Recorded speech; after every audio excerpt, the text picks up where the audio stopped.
In this video, I want to talk a little bit about the classical symphony. What is a symphony? We've heard that term being thrown around quite a bit, but the textbook definition is an extended, ambitious composition, typically lasting between 20 to 45 minutes long, exploiting the expanded range of tone, color, and dynamics. Of course, there are some exceptions to these rules there, but I think that kind of covers it all. But some of the things to keep in mind as far as the symphony is concerned is that it's a genre of music that usually contains some of the following characteristics. And again, there are exceptions to these. One is that there are instruments only. So you usually don't hear vocalists in a symphony. There are multiple movements where often, at least in the classical period, they were 4 movements long, following that formula of fast movement, slow movement, dance-related movement, and then a fast movement to be the finale. And I think the assumption that a symphony is one of lofty musical ambitions, I think that can't be understated enough. Because it wasn't easy, particularly back in the day, and it still isn't easy this day to get close to 100 musicians together to perform one work as a whole. And the symphony more or less represents the peak of a composer's works. They can sit down and maybe compose a piano piece all by themselves there, but in order to successfully pull off a symphony and to have it known to the audience, you have to have the instrumentalists get together and be able to perform it. And it's not always a programmatic elements. Oftentimes the symphony itself is just music for music's sake, or abstract subject matter that we're just more concerned with. Not that the symphony represents something, but that it is a celebration in the instruments being able to perform together as one unit. And there are exceptions to this in history, as I mentioned before, such as Beethoven's Ninth Symphony has a vocal, has a choral part to it as well, and so forth. Where do the origins of the symphony come from? They come from overtures. The word symphony comes from the prefix syn, which means together, and the phon, which means sound, so together sounding. The earliest symphonies came from Italian composers who wrote overtures. What overtures are is instrumental music that preceded operas or plays, and they actually served a functional purpose in that they warned the audience that the opera was about to start.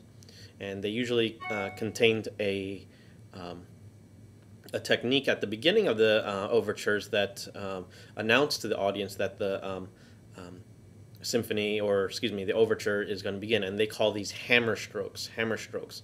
What hammer strokes are these loud chords that are used to get the audience's attention. You hear it a lot in overtures, and you even hear this practice still done in symphonic works, such as this symphony by Beethoven, the Eroica Symphony.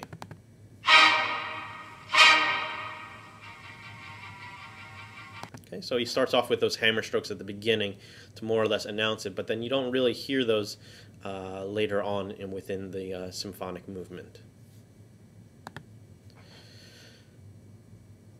Giovanni San Martini was one of the first composers. He's a Milan composer who wrote overtures that were played alone during Lent and Advent, when opera was prohibited during this time.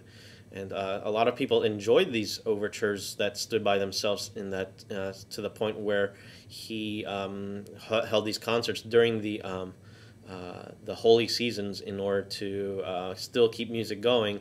But it was just instrumental music. Here's a small example of San Martini's symphony. You might notice that it has a sound of more of a Baroque quality. Still hear the basso continuo.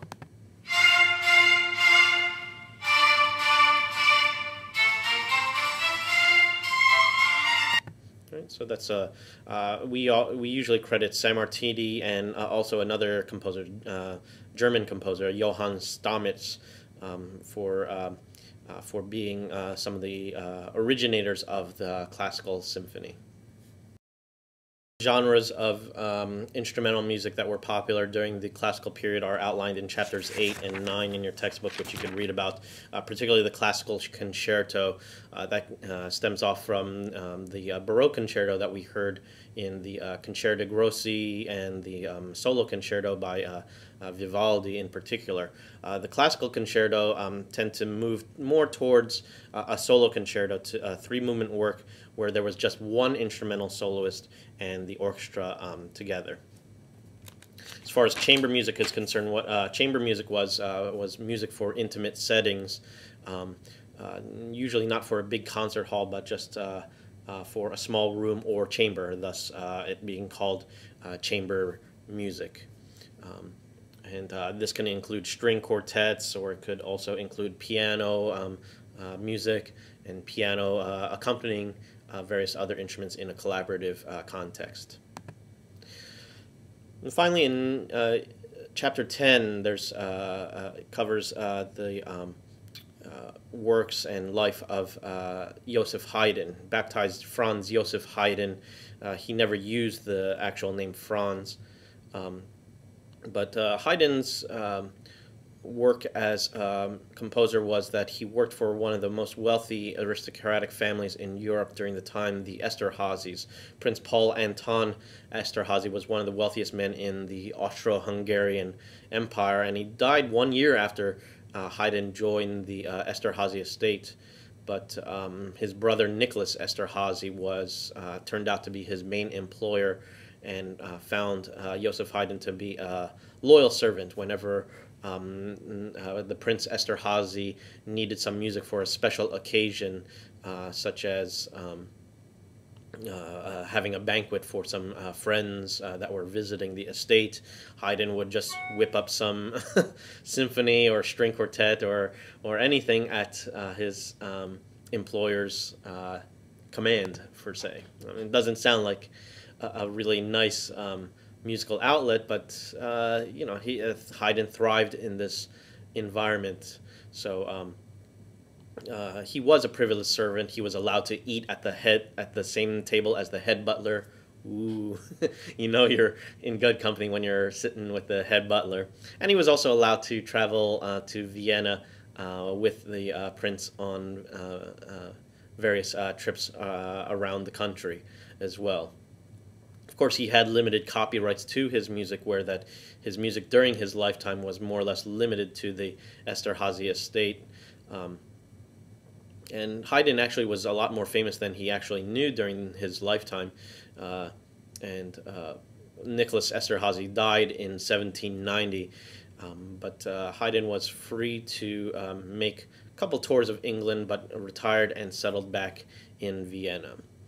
He often is overshadowed by Wolfgang Amadeus Mozart and also Ludwig van Beethoven, but Haydn composed a large amount of symphonies, over 100 symphonies, which is a much larger output than Beethoven, who produced 9 symphonies in his lifetime, and then Mozart, who did not have as much output as Haydn as well.